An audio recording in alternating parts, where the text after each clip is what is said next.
The fall of Germania. Of course. There is no such thing as a fall of Germania.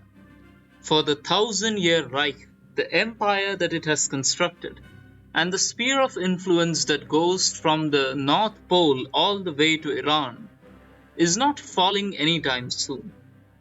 But rather, the fall of Germania is a more metaphorical one. National Socialism, as envisioned by Adolf Hitler, has been not demolished, but sidelined by Führer Albert Speer and the four pro-democracy advocates surrounding him called the Gang of Four. Yes, in the revolution of Germania, which was a soft coup, the National Socialist power has fallen. Although the transition government is still National Socialist, and although many National Socialist influences and institutions will continue to govern Germania, one thing is sure: the days of the one-party state might be over. In just a few months' time, new democratic elections will be held, and who knows what will happen after that. But today we shall see the state of Germania and the rest of the world, and its reaction to this massive change in Germania, the repercussions of which are not yet fully apparent because the first democratic election is yet to take place. Heinrich Himmler has not commented about this change. Indeed, there has been not a single communication out of the Odenstadt. There is total radio silence from Burgundy, but satellite images indicate an increase in suspicious activity along the borders of France and Germania. Who knows what the old man is doing? The sharpest reaction to this new change actually arrived from a completely unexpected place: the Russkie Reich. Führer Guthrum Wagner, the self-proclaimed Aryan leader of the Russians, has declared that now that the Germans have abandoned true National Socialism and the cause of Aryanism, he is now the new father of all Aryans. That Russia and its new Aryan caste is now the true inheritor of the great legacy of Adolf Hitler. Guthrum Wagner is a very dangerous man. His policy of Arische Bruderschaft basically means that some Russians can become Aryans through their blood and the rest will be enslaved. Russkie Reich is a complete slave empire, one where no mercy is shown.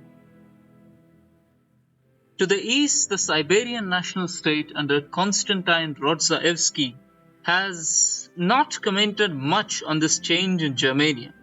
But Rodzaevsky has now increased his relations with his friend Japan, because now that the Germans are numbing down, Rodzaevsky believes that their sphere of influence might collapse, and the co-prosperity sphere might end up becoming the most powerful sphere in the world. Indeed, even today, if you see, the German Reich is the greatest power in the world, followed by Japan. And the Organization of Free Nations is now weak, defeated in what many analysts call as the Cold War. The reaction to this new change from the puppet states like the Baltischer Bund, Poland, the Republic of Belarus, Ukrainian National Republic, and the Caucasian Federation has been one of celebration. Many hope that with this change, these nation-states will be truly independent at last. In Krakow and Warsaw in particular, there have been massive celebrations, but their respective leaders call for moderation, lest they attract the image of the hardliners in Germany.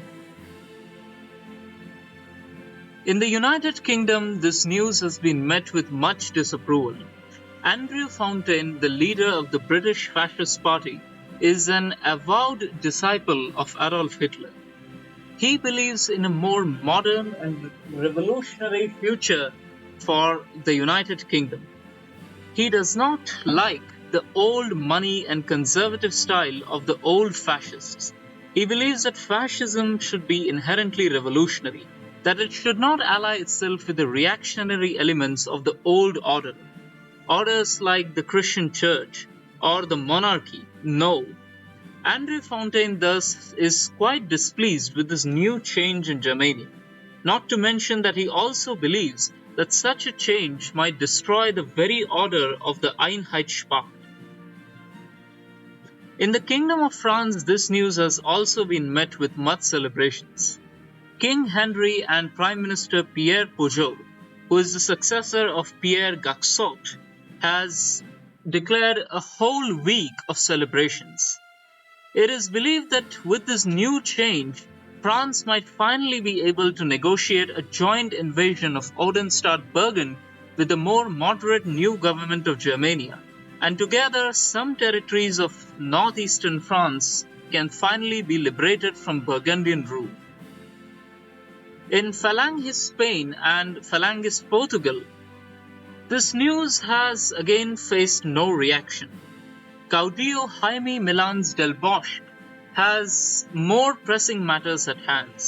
Spain is still recovering from the bloody Second Spanish Civil War, which ended with the total victory of the Phalangists.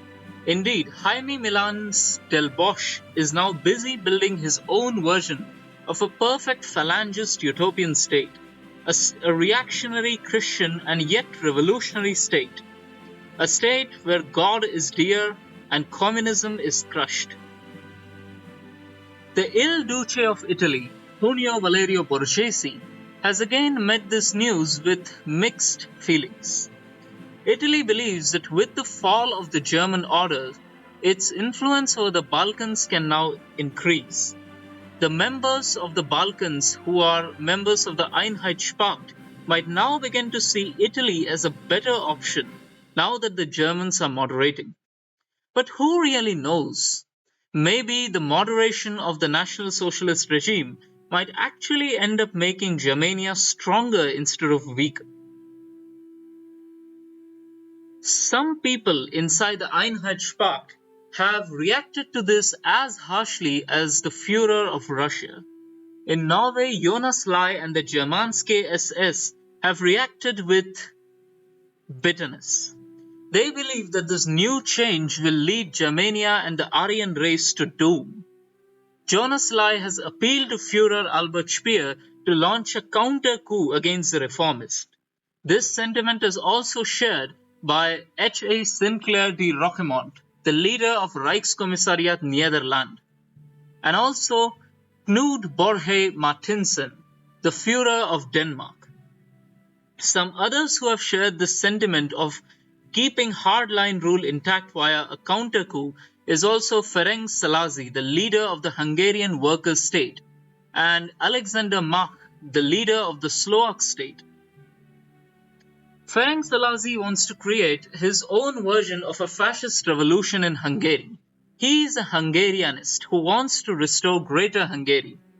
Although Szalasi wants Führer Albert Speer to launch a counter-coup, there are indications that Szalasi is also happy with this news, because if Germania is thrown into turmoil again, then perhaps his dream of Greater Hungary can be accomplished by invading Slovakia, invading Serbia, invading Romania, and invading Croatia, by getting all the territories that Hungary once owned before that fateful day in in Sarajevo, when the Archduke was shot and the Austro-Hungarian Empire collapsed.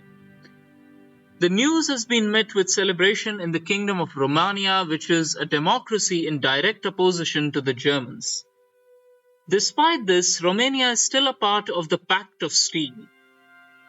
The Romanians believe that now that Germany is reforming, its own position as a democracy inside the Einheitspacht is safe at last. No longer do they have to live in the anxiety that the Germans will invade and attempt to set up a Nazi state in Romania. In the independent state of Serbia, there has been again no reaction. Dragomir Jovanovic wants to establish a hardline Serb nationalist and Christian state in Serbia. And he believes that if the German sphere collapses, then he might be able to join the Italian sphere instead. The same sentiment is shared by Tsar Simeon II and also Georgios Papandopoulos, the leader of the Greek military junta. The Republic of Turkey. Turkey is not a member of the Einheitsstaat, but despite this, its trade and other diplomatic ways with Germany goes a long way. The Turks trade a lot with members of the German sphere.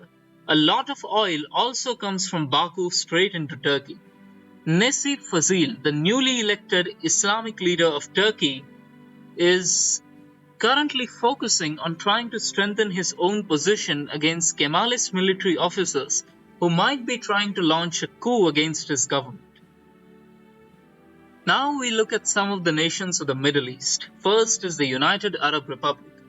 Who would have known that the oil crisis of the 1970s would lead to a chain of revolutions all across the Middle East, from Sudan to Syria, from Egypt to Oman, and everywhere the Nasserists and the Baathists won their respective civil war and unified as part of the United Arab Republic.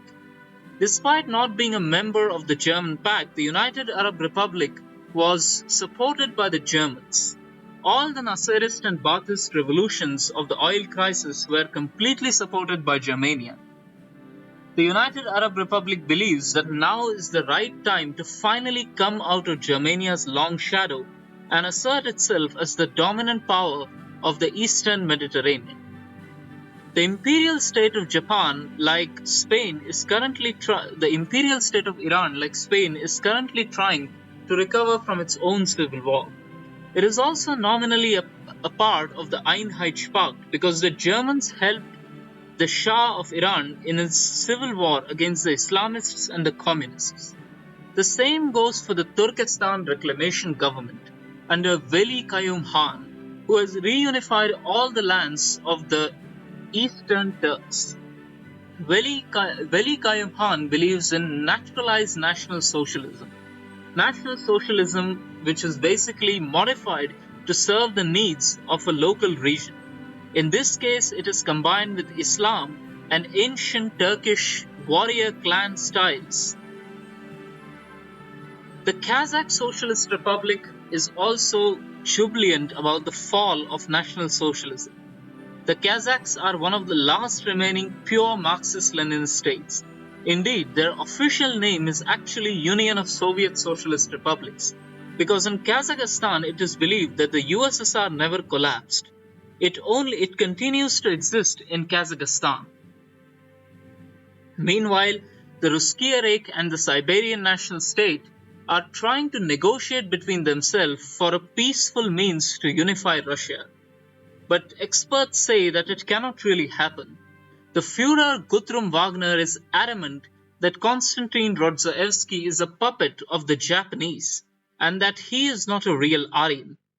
Indeed, his only terms for reunification is a complete submission of the Siberian national state and the enslavement of all Slavs that he considers to be non-Aryans. Konstantin Rodzaevsky himself is the watched of the Russians. His Russian Fascist Party wants to bring fascism to Russia and fight an eternal war against the Jews, the Communists, and the Tsarists. But even he looks moderate compared to the insanity of Guthrum Wagner. Wagner has also demanded that Germania hand over the remains of Adolf Hitler's ashes to him because he is the only real Aryan. The Germans have not even reacted to this madman. They have completely ignored him. In the 1970s, there was an Islamic revolution in Afghanistan. Under Ghulam Muhammad Niazi, a new Islamic state was established, based on strict Sharia law. All the progressive modern reforms of the king were cast aside. The women have been sent back to the kitchen in their niqabs, and public stonings have once again started in Afghanistan. Afghanistan under the Islamists has also distanced itself from Germany and started a new relationship with the Japanese, who want to encourage pan-Islamist groups in Western Asia. The Indians on both sides of the border, may it be the conservative India of Morarji Desai or the revolutionary Azad in the government of Mohan Singh, have not really reacted to this change in Germany. The Japanese, now a great power, have declared that the time has come for Japan to extend its wings over Europe too.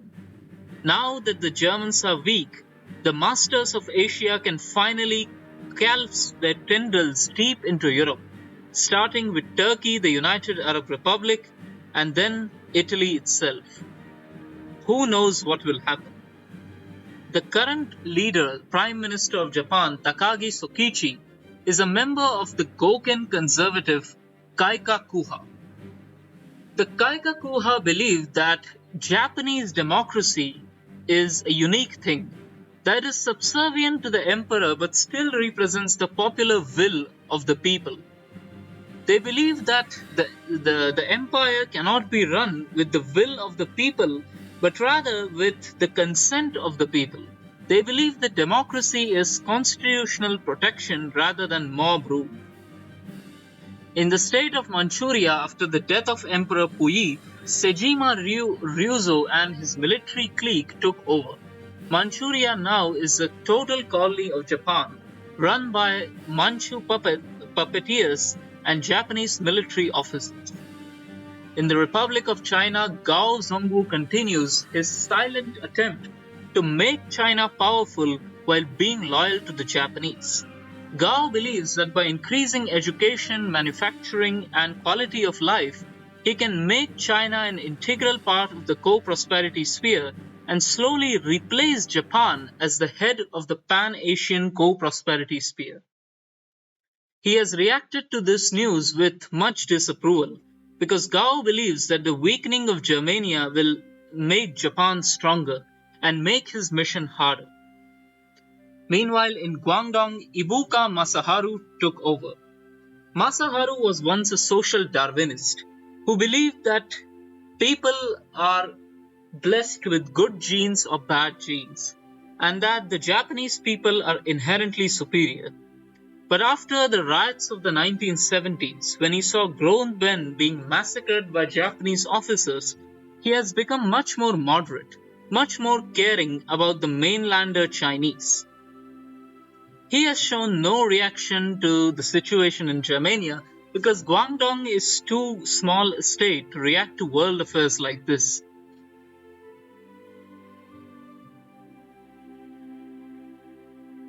In Thailand, the monarchy was removed in a silent revolution, and now Thailand is a controlled democracy under Kriangsak Chamanan.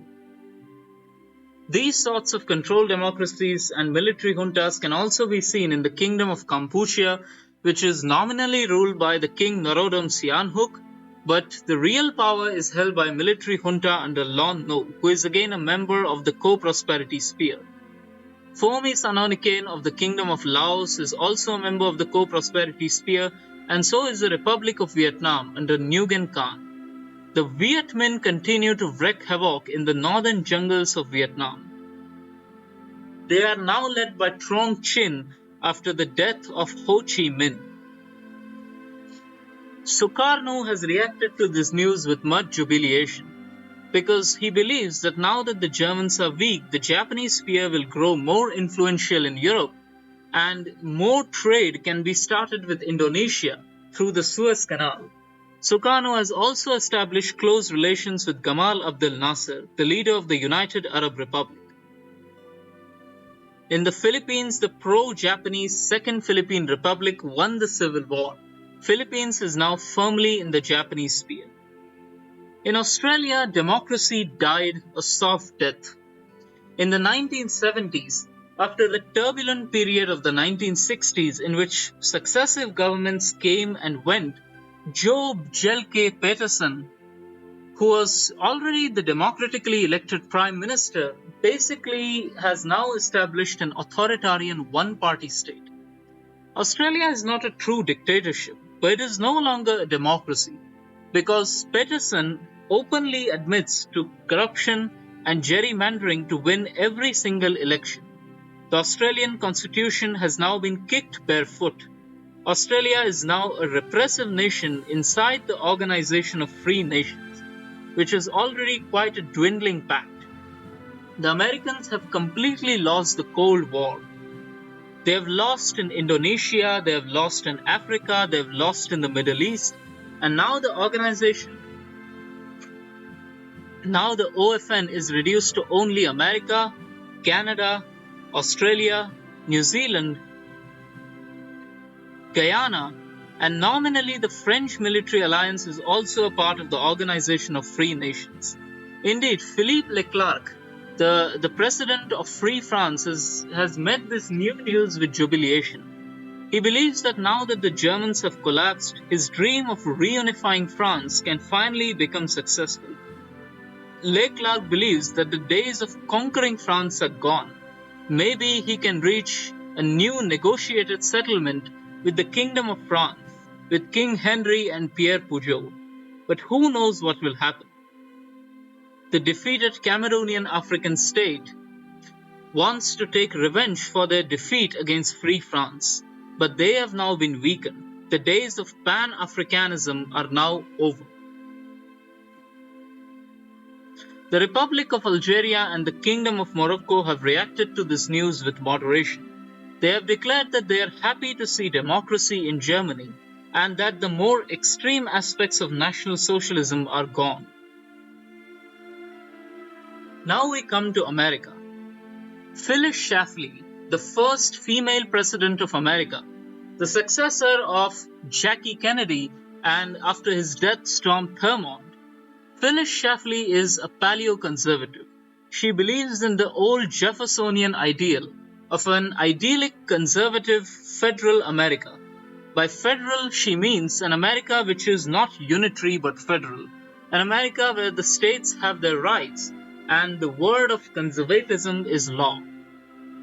Phyllis Schlafly believes that now that the Germans are moderating, America can finally reach a permanent détente with Germania. She is opposed by the extreme progressives in her own party, the people in the Kennedy family, who believe that America is an eternal enemy of the Germans. But Schlafly, being a conservative herself, believes that a détente is in order. In Canada, Robert Stanfield is a liberal conservative Tory.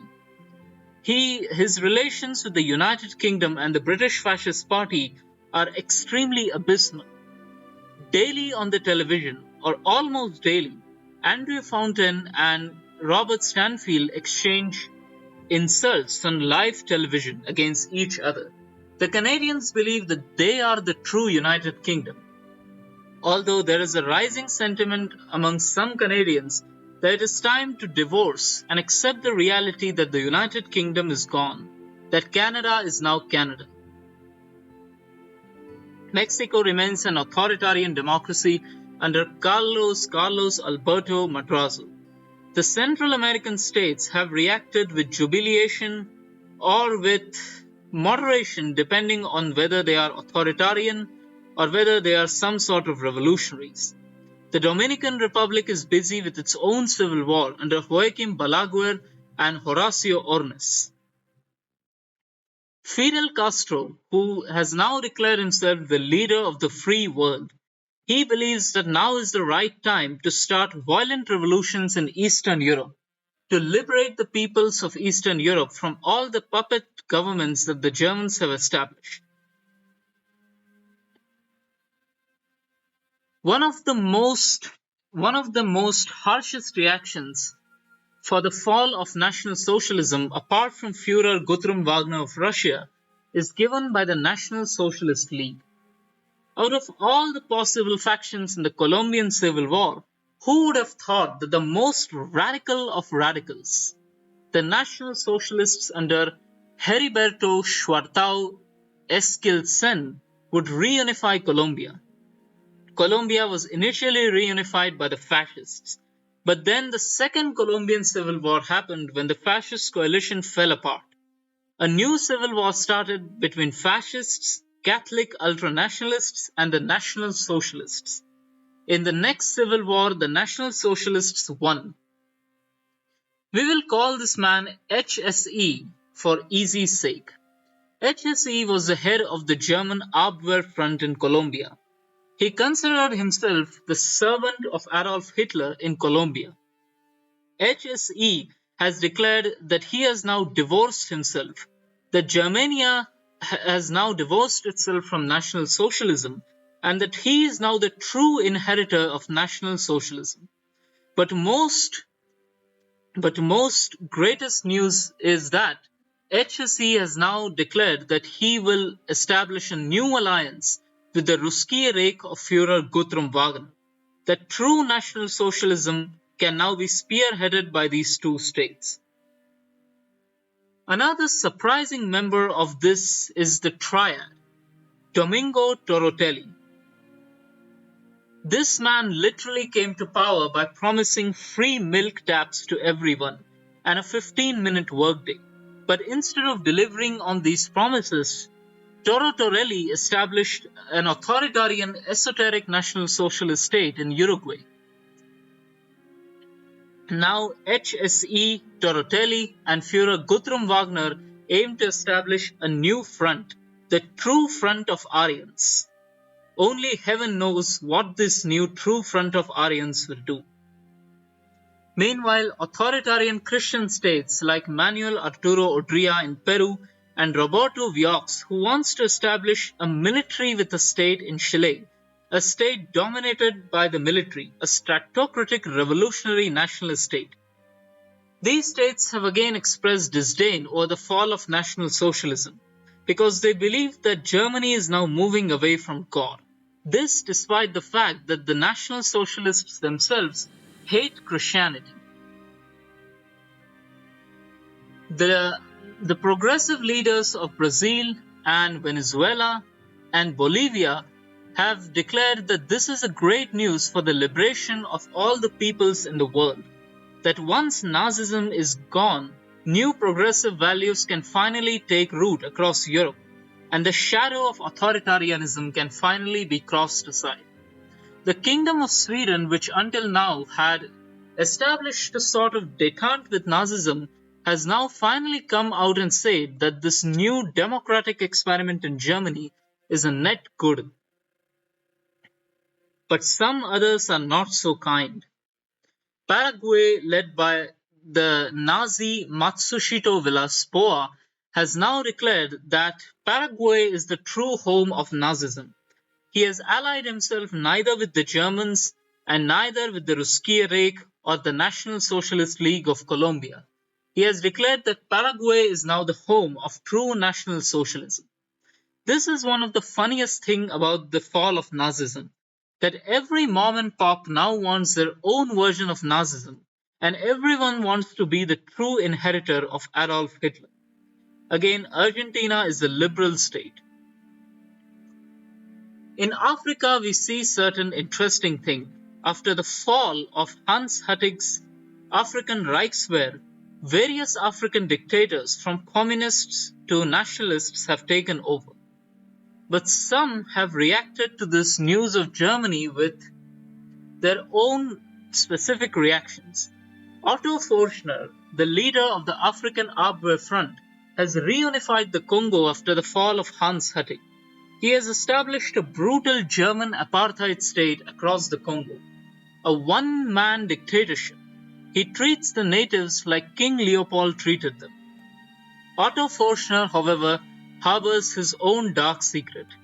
He wants to get out of here. He believes that his state cannot survive for much long, and sooner or later the natives will have their own revolution.